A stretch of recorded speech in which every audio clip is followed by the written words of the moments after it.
It has actually been almost a year since I recorded the first clip for this devlog. I sort of just forgot about it, or rather had more motivation for other projects.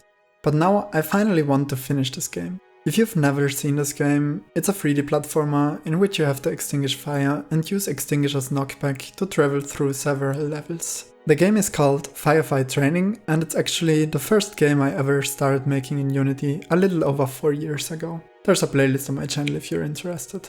I'm not super excited about this game anymore, but I have some more small features planned, and after that I'll just need some levels and finalize everything. I have no idea how long that will take. I guess it depends a lot on how perfect I want this game to be, but I'm determined to complete it. Anyway, let's get started with this devlog.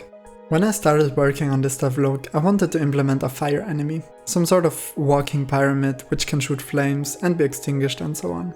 I was too lazy to make any kind of movement animation though, and I also didn't really make it look like a pyramid, so it ended up as this glowing cone. Once you get closer and its reach, it expands into its attacking form. I added some more particle effects, some lights, to really show a difference between its dormant harmless form and the dangerous aggressive form. After the enemy opens up, it shoots a burst of 3 fireballs before waiting for some time. Those fireballs deal some damage to the player and set it on fire. They also apply knockback, which also means I could use them to help the player make bigger jumps. I actually haven't done that much balancing on this enemy, because I'm not entirely sure yet in what kind of level or environment I would use it.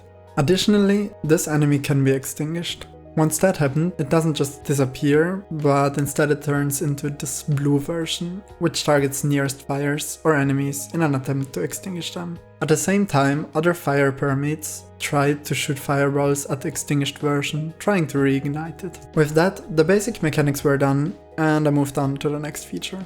The fire enemy wasn't entirely complete yet, but I'll make the final touches once the enemy is actually used in a level. Instead, I moved on with sound effects. I wasn't really sure yet what kind of sound effects to use, whether I should go to retro sounds or modern clean sounds. In fact, I'm still not sure. Instead, I just recorded some placeholder sounds to check if I assigned and controlled the audio sources correctly.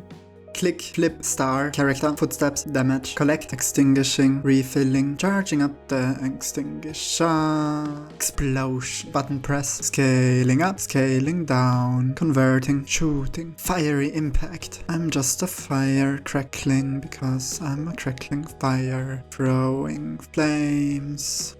But don't worry, unlike Jame, this game will get proper sound effects in time. And if you for some reason prefer the placeholder sound effects, I might hide some button to switch back to those sounds. For the initial devlog, I actually planned to get all the final sounds done, but making a final version of something seems like a lot of effort, so I moved on with something I was more excited about. I sort of love my fire spreading script. As you might or might not have seen in previous devlogs, I optimized it a lot, allowing me to have thousands of fires and still a somewhat decent frame rate. These optimizations force the fire to be static though. If burning cubes move, they would still think their neighboring cubes remain the same. If burning cubes disappear, other cubes would just throw arrows. I adapted the script to allow moving and decayable cubes. Without going into detail too much, basically a burning cube checks if it should decay, and if it does, it notifies its neighbors. Movable cubes check every frame whether their position changed, and if so, they adjust their neighbors, tell their former neighbors to forget them, and set their own neighbors. Then all those updated fire cubes check